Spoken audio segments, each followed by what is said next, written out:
नमस्कार, first India news में आपका स्वागत है और मैं हूं आयुषी विजयवर्गीय आपके साथ और आप देख रहे हैं राजस्थान 10 बजे। तो चलिए शुरू करते हैं संभागवार बड़ी खबरों का सिलसिला और सबसे पहले रुक करते हैं कोटा संभाग का, जहां की बड़ी खबर बता रहे सहयोगी भंवर एस चारण। मेयर निलंबन के बाद सामने आए नगर निगम जयपुर के बीबीजी कंपनी घोटाले और इसमें जारी एक वीडियो में कथित लेन देन के मामले को लेकर यूडीएच मंत्री शांति धारीवाल ने आज राष्ट्रीय स्वयंसेवक संघ को निशाने पर लेने का प्रयास किया। धारीवाल ने कहा कि इस पूरे मामले में संघ और संघ पदाधिकारियों पर जो भी आरोप लगे हैं वो खुलेआम है। मैं तो पहले दिन से कह रहा हूं कि ये मामला बहुत लंबा जाएगा और अभी तो इस पूरे मामले में कई और नामों की लिप्तता भी सामने आ सकती है। धारीवाल ने जोर देकर कहा कि पूरे मामले में एसीबी का मुकदमा दर्ज करना और पूरे मामले की गहराई से पड़ताल करना ही कई तरह के मामलों को अपने आप में एस्टेब्लिश करता है। धारीवाल ने इसके साथ ही कोरोना वैक्सीन को लेकर केंद्र सरकार पर भी जमकर निशाना साधा और आरोप लगाया कि राजस्थान में आज कोविड टीकाकरण नहीं हो रहा है, साइट्स पर ताले लगे हैं क्योंकि केंद्र सरकार वैक्सीन नहीं दे रही है, जबकि बीजेपी शासित राज्यों को इतनी भरपूर तादाद में वैक्सीन दी जा रही है कि वहां पर हजारों की तादाद में अतिरिक्त डोज पड़े हुए हैं। धारीवाल ने गृहनगर कोटा के अपने दौरे के आज लगातार चौथे दिन जनता दरबार लगाकर जन सुनवाई भी की और इस दौरान करीब 500 प्रकरणों में से हर एक को बारी बारी से सुना और जन समस्याओं का मौके पर ही निस्तारण करने का भी प्रयास किया। इस दौरान कोरोना पीड़ितों के घावों पर सरकारी मरहम लगाने का भी प्रयास हुआ और धारीवाल ने कोरोना से जान गंवाने वाले 70 परिवारों के आश्रितों को 1-1 लाख की सहायता राशि के चेक भी सौंपे। चलिए अब बात करते हैं बीकानेर संभाग की, जहां की बड़ी खबर बता रहे सहयोगी लक्ष्मण राघव। बीकानेर के गजनेर की गोचर का मामला गर्माता जा रहा है। दरअसल कल भी यहां पर सोलर प्लांट के एक टावर लगाने को लेकर विवाद हो गया था। उस वक्त पुलिस मौके पर पहुंची थी, लेकिन ग्रामीणों ने काम बंद करा दिया था। आज सरपंच ने अल्टीमेटम दिया था कि सुबह जो है बाजार बंद रखे जाएंगे, साथ ही साथ ग्रामीण मौके पर पहुंचेंगे।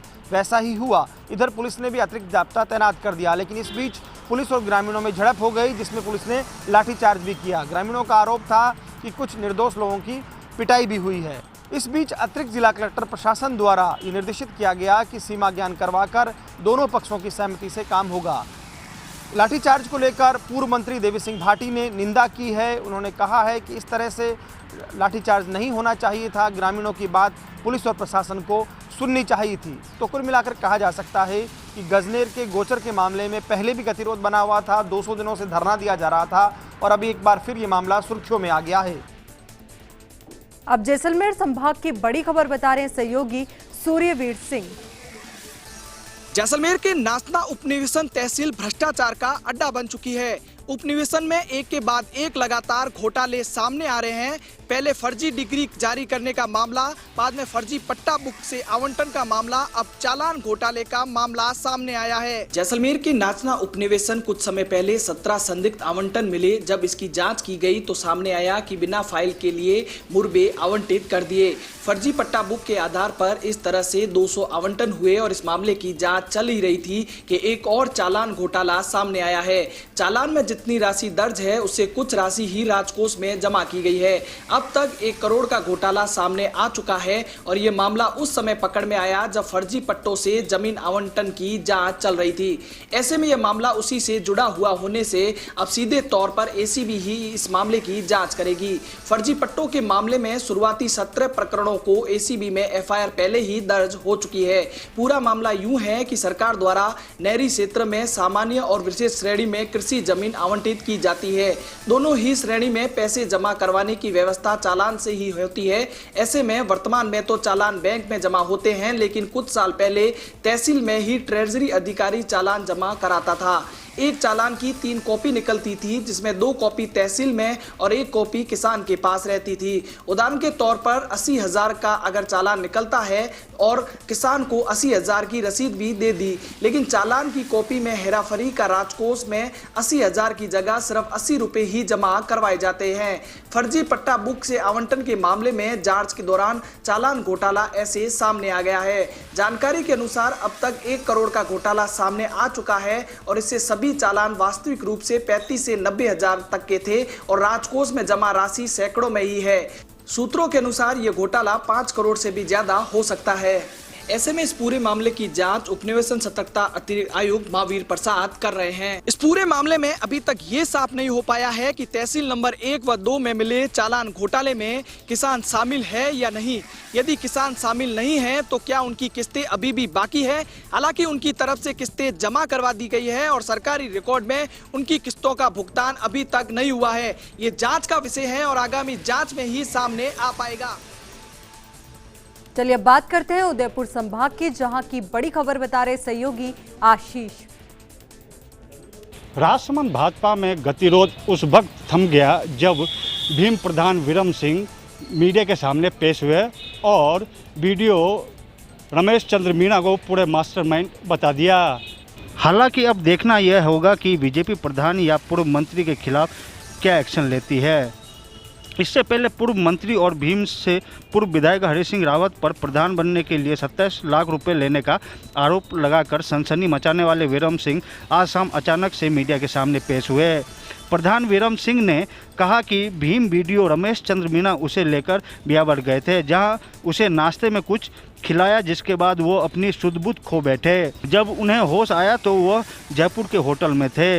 यहाँ से वो किसी तरह निकले और अपने लोगों के संपर्क साध कर ब्यावर पहुँचे। ब्यावर से वो सीधे राजसमंद जिला मुख्यालय आए और मीडिया से रूबरू हुए। उन्होंने कहा कि प्रधान की कुर्सी जब से मिली तब से उन्हें कोई कार्य नहीं करने दिया जा रहा था, ना ही उन्हें कोई सुविधा मिली। वीडियो लगातार उन्हें समझौता करने के लिए दबाव बना रहे थे। वहीं इशारों में भीम प्रधान विरम सिंह ने भीम विधायक सुदर्शन सिंह रावत का हाथ होने का भी जिक्र किया। भीम प्रधान के लौटने से और भाजपा में आस्था दिखने से भले ही भाजपा खुश हो रही हो, लेकिन आने वाले समय में भीम देवगढ़ भाजपा में अंदरूनी कलह देखने को मिल सकती है। अब भरतपुर संभाग की बड़ी खबर बता रहे हैं सहयोगी मनोज। पूर्व मंत्री और सपोटरा विधायक रमेश मीणा डांग क्षेत्र के दौरे पर रहे। इस दौरान उन्होंने करनपुर क्षेत्र के निभेरा गांव के राजकीय उच्च माध्यमिक विद्यालय में 35 लाख रुपए की लागत से नवनिर्मित 4 कक्षों का लोकार्पण किया। इसके अलावा केला देवी, करनपुर, मंडरायल, कसेड़ आदि गांवों में जन सुनवाई कर लोगों की समस्याएं सुनी। विद्यालय के लोकार्पण कार्यक्रम में विधायक रमेश मीणा ने कहा कि अभयारण्य क्षेत्र होने के कारण इस डांग क्षेत्र के गांव विकास में पिछड़े हैं, लेकिन वे सरकार के माध्यम से विकास के लिए प्रयासरत हैं। इसी दिशा में विद्यालय में कक्षों का निर्माण कराया गया है। उन्होंने क्षेत्र में लाइट की समस्या के लिए सोलर प्लांट लगवाने और जनता जल योजना जिन गांवों में नहीं हो पा रही वहां भी सोलर प्लांट की व्यवस्था का आश्वासन दिया। इस मौके पर उन्होंने प्रत्येक परिवार को शिक्षा से जोड़ने का संदेश देते हुए बालिका शिक्षा पर भी जोर दिया। क्षेत्र के ग्रामीणों की ओर से विधायक का स्वागत किया गया। इसके बाद विधायक रमेश मीणा मध्य प्रदेश राजस्थान की सीमा पर नवनिर्माणाधीन चंबल पुल का निरीक्षण करने भी पहुंचे। इस दौरान कार्य प्रगति का जायजा लिया और अधिकारियों से समयबद्ध सीमा में कार्य पूरा करने को लेकर चर्चा की। विधायक रमेश मीणा ने कहा कि वे सरकार के माध्यम से क्षेत्र के विकास के लिए प्रयासरत हैं और सरकार का विकास में अपेक्षित सहयोग इस क्षेत्र को मिल रहा है। अब अजमेर संभाग की बड़ी खबर बता रहे सहयोगी मनोज। टोंक एसीबी की टीम ने एक बड़ी कार्रवाई करते हुए बरौनी थाने में तैनात कांस्टेबल चालक देवनारायण को 13,000 रुपये की रिश्वत लेते हुए रंगे हाथों गिरफ्तार करने में सफलता हासिल की है। साथ ही उसके एक सहयोगी दलाल को भी गिरफ्तार किया गया है। आरोपी के जेब से संदिग्ध 56,000 रुपये की नकदी भी बरामद की गई है।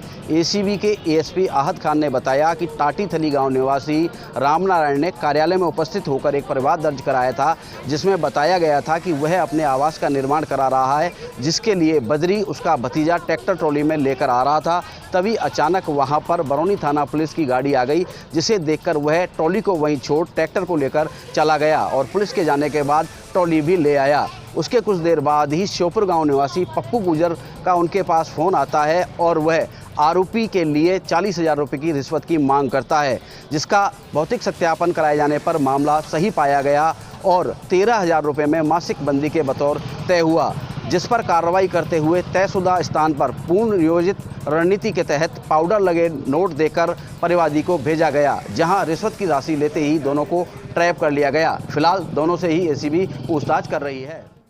चलिए अब आगे